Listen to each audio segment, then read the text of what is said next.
ilmu itu lebih baik daripada harta. Ilmu menjaga engkau dan engkau menjaga harta. Ilmu itu penghukum, yakni hakim, dan harta pula terhukum.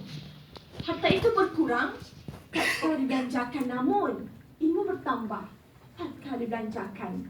Madah, puitis indah, pintu kepada segala ilmu, yakni Saidina Ali bin Abi Thalib, Khalifah Islam yang keempat.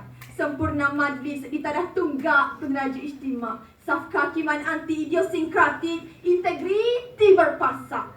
Seterusnya, para pendengar ilmuwan perumatan mutlak, dengarkan maudhu bicara belia dipandang tinggi jika berilmu. Berbicara mengenai ilmu, pelbagai tanggapan menyelinap ruang di fikir insan. Justru pencerahan perlu dilakukan demi cinta akan ilmu, tidak disalah tafsirkan. Manusia merupakan makhluk yang dikurniakan Tuhan dengan satu dimensi penyimpan maklumat yang tidak terdaya dikaji, yakni otak. Otak berfungsi menyimpan maklumat, memori, serta sering menghubung kaitkan segala informasi dan diinterpretasikan dengan pelbagai bentuk praktikalisme. Oleh hal yang demikian, kemestian otak digunakan tidak bisa dinafikan. Ilmu yang dicari, diberi, diketahui perlu terus berpasak agar memberi impak ketinggian penghormatan ilmuwan yang diidami. Maka, belia hari ini perlu mempunyai ilmu di dada demi mendepani dunia penuh pancaroba. Melihat rangkuman pencerahan dapat kita ungkapkan betapa ilmu memainkan peranan yang penting dalam menginterpretasikan gerak kerja manusia. Pertama, cahaya ilmu peneraju akhlak berhemah. Imam Syafi'i rahmatullah pernah berkata, ilmu tanpa amal sia-sia, amal tanpa ilmu pula gila. Kerana itulah ilmu memainkan peranan yang penting dalam mengawal tingkah laku insan. Benar kata-kata beliau. Tak kala ilmu menyelubungi hati, ia perlu diamalkan. Interpretasi ilmu mampu dilihat dengan akhlak manusia. Semakin tinggi nilai akhlaknya, maka semakin tinggi jualah nilai ilmunya. Buktinya, golongan cendekiawan Islam seperti Ar-Razi, Al-Khindi, Al-Khawarizmi merupakan golongan yang tinggi nilai akhlaknya. Kesan daripada ilmu yang mereka miliki.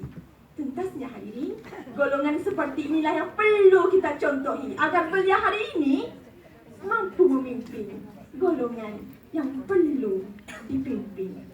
Hadirin, kedua, ilmu pengetahuan melahirkan belia berintegriti.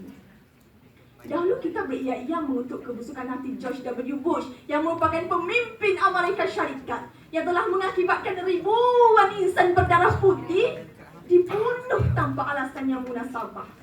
Dari awal tampuk pemerintahan hingga ke akhir, tanah Arab diserang bertalu-talu yang madahnya untuk membangunkan hak asasi manusia, namun sebaliknya dialah yang mengakibatkan manusia hilang hak asasi serta pembelaan.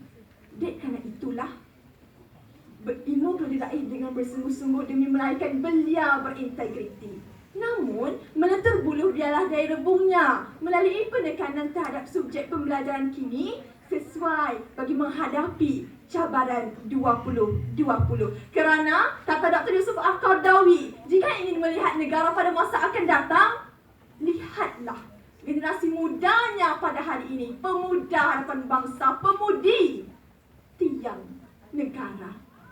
Tuntasnya hari ini, apa yang kita mahukan adalah belia yang berintegriti, seperti mana Umar bin Abdul Aziz yang memimpin rakyat jelata hingga sifar kemiskinan. Semuanya bermula daripada ilmu.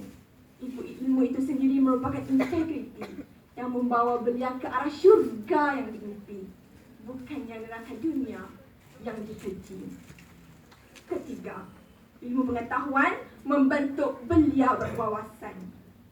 Belia merupakan aset negara yang semakin hari semakin maju ke hadapan. Demi menggarap sebuah harapan negara, pelbagai usaha dilakukan kerajaan. Buktinya, kerajaan telah memperuntukkan sebanyak 138 juta ringgit Malaysia untuk memperkasakan golongan belia melalui program seperti Malaysian Future Leader School, inisiatif sukarelawan dan pelbagai lagi demi memastikan modal insan terjaga dan tidak diporak-perandakan pertualang bangsa. Jelaslah menunjukkan kepada kita semua bahawa dengan ilmu jualah yang mampu membawa belia maju ke hadapan sesuai dengan ledakan teknologi bagi menghadapi cabaran revolusi 4.0 dan akhirnya mimpi kereta terbang mampu kita jelmakan. Akhirnya hadirin, keempat, belia berilmu memacu kesejahteraan bangsa. Alexander Graham Bell, pencipta telefon, Al-Khwarizmi, pencipta picagari, Thomas Edison dengan lampunya, semua ini tercipta dengan adanya ilmu pengetahuan yang diteroka para ahlinya atas nama kesejahteraan. Lantaran itulah, kesejahteraan perlu kita kekalkan.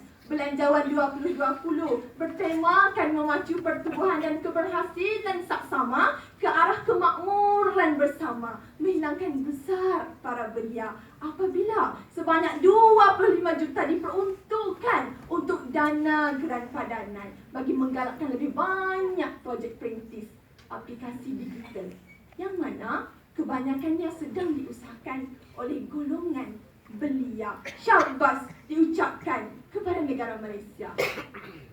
Semuanya tidak lain tidak bukan adalah ke arah menggarap pelbagai lagi kejayaan dalam proses membangunkan tamadun yang banan, dan semuanya menuntut keilmuan dalam kalangan belia yang bijak mengambil peluang dan mahu berjuang demi kesejahteraan nusa dan bangsa. Rangkumannya hadirin, melalui ilmu belia dipandang tinggi dengan implikasinya terhadap akhlak, ketamadunan, modal insan serta kesejahteraan. Melalui ilmu pengetahuan, nama disanjung, budi dijunjung. Meniti bibir para penuntun, melahirkan generasi yang mewarisi tawaduk pencetus ilmuwan Islam, menggarap ilmuwan pencipta serta penambah perisai ketamadunan bangsa. Tamadun yang bukan diukur banyaknya pencakar langit, tetapi diukur adakah setiap belianya mengambil cakna tentang erti kemanusiaan, erti kesejahteraan, erti rendah diri. Namun, pesan hamba yang hina ini, ilmu itu indah jika sampai dengan tawaduk. Tapi, seandainya bongkak hidung ke langit, ingatlah, langit tidak selalu yang cerah. Ikutlah resmi padi, semakin berisi, semakin tunduk. Sekian, wabillahi taufiq wal hidayah. Wassalamualaikum warahmatullahi wabarakatuh. Terima kasih. Permasalahan pada hari ini, mengapa belia berilmu namun tidak mencerminkan integriti tentang ilmu yang mereka miliki? Karena saya yakin dan percaya bahawa perkara ini berlaku kerana kurangnya titipan dan penerapan nilai-nilai murni dalam belia itu sendiri. Maka, saya ajukan 3 penyelesaian kepada 3 entiti utama. Pertama, ibu bapa. Hadirin, ibu bapa sewajarnya mencerminkan sifat yang baik kepada anak-anak sejak daripada rumah lagi. Kerana apabila mereka keluar dengan nilai moral yang baik, mereka mampu untuk menghadapi dunia yang penuh pancaroba di luar sana. Kedua, saya tujukan kepada masyarakat. Kita sebagai masyarakat perlu mengubah mentaliti kita pada hari ini. Kerana hari ini apabila kita mengetahui tentang kesalahan seseorang belia, kita terus menghukum, mencaci dan menghina mereka tanpa usul periksa. Lalu, saya ingin mengajak anda semua untuk kita ubah mentaliti kita. Kita menasihati mereka. Kita bawa mereka ke jalan kebenaran agar yang hanyut tidak terus hanyut. Yang tenggelam bakal timbul menjadi permata berlian. Dan akhir sekali, saya tunjukkan kepada pihak kerajaan. Pada minggu lepas, kawan saya telah memberi tazkirah dengan intipati yang berkata, ada seseorang Islam, cendekiawan Islam telah berpesan kepada seorang pemuda Quraisy, sebelum kamu ingin mendalami ilmu agama maupun ilmu dunia, belajarlah adab terlebih dahulu. Menunjukkan kepada kita semua bahawa adab jauh lebih penting tetapi pada ilmu dunia dan ilmu agama.